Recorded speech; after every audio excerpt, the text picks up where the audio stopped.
Naantala ang trabaho ng ilang tanggapan at establishmento sa ilang lugar sa Visayas kahapon matapos ang 5.8 na lindol. Maging ang klase sa ilang paaralan, sinuspinde. Aritong report ni JP Soriano.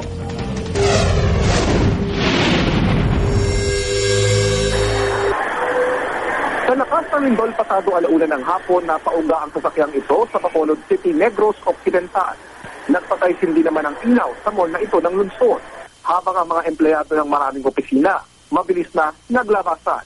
Sinuspinde rin ang mga klase. Naglabasan din ang ilang mamimili sa isang mall. Naantala rin ang trabaho ng mga empleyado ng Iloilo City Hall at Department of Justice. Kasama naman si Yus Cooper Christine Cabsaba sa mga estudyante ng silabas sa Western Visayas College of Science and Technology.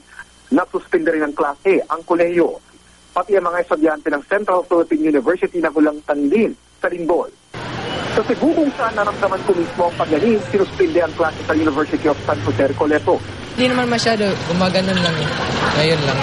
Nakahilo ba kayo? Medyo lang, medyo. Nagpanic po ba yung ibang... Ay, hindi naman. Kasi tumunog yun agad yung alarm. Hindi naman masyado. It's only aimed at the upper floors. So that's why we suspended the classes. Sa kabila ng pagyanig, wala namang naiba ng pinsala sa Cebu. Ayon sa Provincial Social Welfare Office, sa tala ng PVOX, nasa magnitude 5.8 ang lindol na ang sentro ay nasa hilagang kanluran ng Kawayan, Negros Occidental. Naramdaman ng intensity 5 sa mga bayan ng Binalbagan, Hinubaan at Hinigaran sa Negros Occidental at sa Iloilo City. Naramdaman din ang lindol sa Capiz at Guimaras. Sa Antique, Aklan, Masbate, gayon din sa Dipolog City. Ayon sa PVOX, inaasahang magkakaroon ng aftershock matapos ang lindol, pero wala namang itinaas na tsunami alert.